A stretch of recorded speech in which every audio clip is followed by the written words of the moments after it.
The partogram.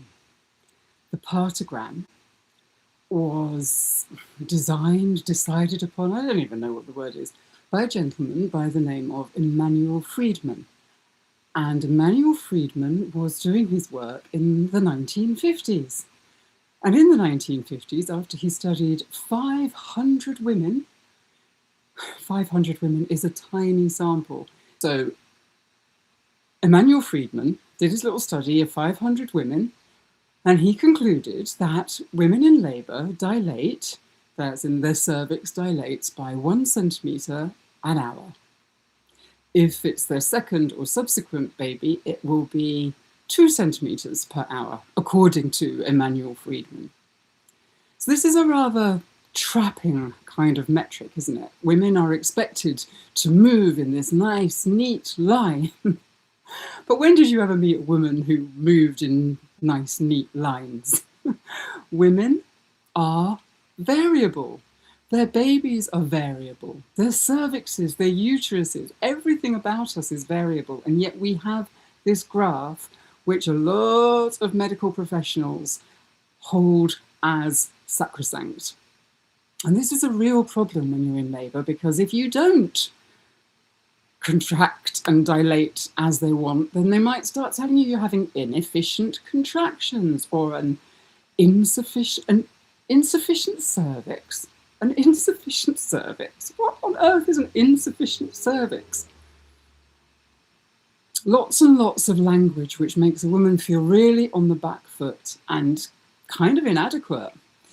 Inadequate contractions, inefficient contractions, all of these words are thrown around in the birth room, and they're not very conducive to having a blissful birth, really, are they? Because if you're feeling all the time that you're inadequate and inefficient and insufficient, of course, a woman is going to start to feel inadequate, inefficient, and insufficient, and labour is going to slow down. And I've lost count of the number of midwives that I've spoken to who've examined a woman and she's only 1 or 2 centimetres, and then barely an hour later, she's 7, 8, 9, maybe even 10 centimetres and ready to push. So I've been saying that the patriarchy is controlling labour, and I do believe that, because I think this piece of information that was decided upon over 70 years ago is holding both women and practitioners in a sort of a holding pattern where they can't move on. They can't accept all the nuance and all the individuality of all the different women and all the different babies and all the different circumstances. You know, if your oxytocin is flowing really freely, then your contractions are going to be more efficient. But if you're feeling scared, or you don't like the people who are in the room, or you've got a bunch of strangers, as is far too often the case for these poor women who are giving birth in hospitals, that may not be the case. You may not move neatly along the partogram, and then you may end up in all sorts of trouble, because literally doctors will come in and point at their wrists and say, "Where's this baby? We need to get this baby out." We're not allowing nature to just take its time to do what it's intended to do.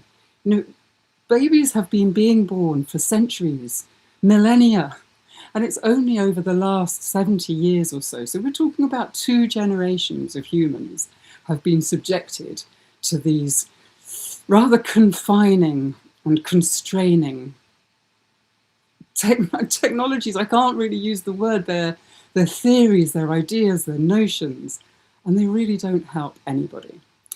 So this is a short one today. The partogram, I believe, is part of the patriarchal control that is being imposed upon women who just want to birth their babies.